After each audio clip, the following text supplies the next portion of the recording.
Ассалаумағалейкум армысыздар, құрметті қазақ елі. Ермек Албан, қазақтың биі, Алматы қаласы, 28 қаңтар 2025 жыл. Жақында бір бауырымыз шығып маған оралмандар туралы өз ой пікіріңізді айтып кетіңізші деген өтініш білдіріп еді. Сол енді оралмандар туралы өзім ой пікірімді айтып кетейін. Біріншіден, оралман деген сөздің өзі дұрыс емес деп ойлаймын. Қандас бауырларымыз деген дұрыс болатын шығар. Екіншіден, енді ол алтын орда күйрегенше көптеген жерлер қазақтың жері болған. Совет өкіметі кезінде сол жерлер көрші мемлекеттерге өтіп кетті. Ол жерлерде ата бабаларымыз атам заманнан бері тұрып келе жатқан.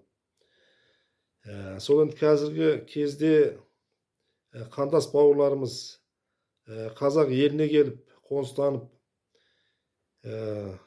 осы жерде үйленіп, үйлерін салып, қазақ еліне көптеп еңбек сіңдіріп, кәсіптерін ашып, қазақ еліне пайдасын тигізіп жатыр. Сол үшін бізге қазақтарға бөлінуге, руға, жүзге бөлінуге, оралмансың, анаусың, мынаусың деп, тәңіршілсің, араб құлсың деп бөлінуге тиым салынсын. Ол дұрыс емес. Қазіргі қиын қыстау кезінде, тарихи заманда қазақтың басын біріктіретін іс-әрекет жасауымыз керек, әрқайсымыз. Бос жер жау шақырады дейді. Қазақтың қазіргі таңда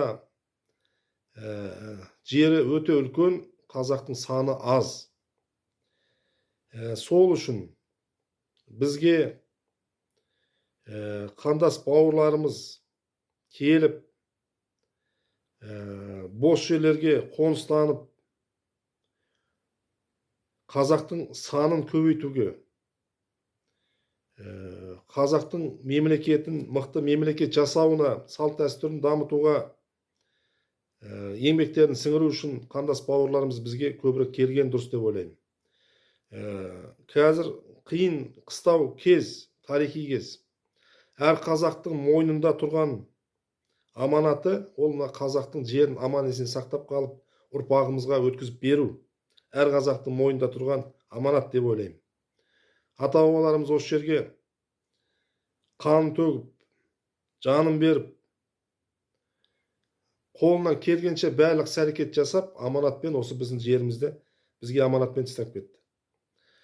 Совет өкіметі кезінде қолдан жасалған ашаршылық кезінде 60-70%-ға шейін қазақ қырылып қалды. Сол кезде көптеген қазақтың мықты азаматтары, батырлар, хандар, билер қолынан келгенше іс-әрекет жасап, және де қазақты ұрпағын сақтап қалу үшін көршілес мемлекеттерге кетіп қалуға мәжбүрлі болды. Өйтпесе қырылып кетер еді. Сол үшін кейбір қандас бауырларымызды қашқындар деп айту өте дұрыс емес деп ойлаймын. Сол үшін құрметті қазағым,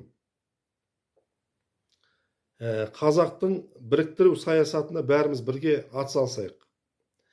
Ол үшін әр жерлерде, өңірлерде, қай жерде болмаса да қазақтың салт дәстүрімен жүріп, қазақтың бұрынғы ата бабаларымыз жолына біз түсуіміз керек. Әр жерлерден, әр рудың, әр өңірдің билері болу керек. Өз араларыңыздан шығып атқан мықты азаматтарды би сайлап, бізбен бірге қосылып, жаңа Қазақстанды құруға бірге атсалысайық, құрметті қазағым. Бөлінуге тиым салынсын. Қазақты бөліп жатқан, қазақты жаман іс-әрекетке апарып жатқан ондай қазақтарды біз ел алдында қаралап көрсетуіміз керек. Қазақты бөлшектеп жатқан, және де қазақтың басын біріктіріп жатқан қазақтарды біз алға шығарып, сондай азаматтардың артынан еріп, ақылдасып отырып, көптеген қазақтың басына туындаған мәселелер бірге бірігіп шешуіміз керек. Сол үшін құрметті қазағым, Біздің қазақтың ұраны әр қазағым жалғызым, әр қазағым бауырым деген ұранмен қазір біз өмір сүруіміз керек. Бір қазақ деген ат, қазақ деген тудың астына бірігейік. Руға, жүзге, елге оралмансың, тәңіршілсің, араб құлсың деп бөлінуге тыйым салынсын. Бір болайық, құрметті қазағым.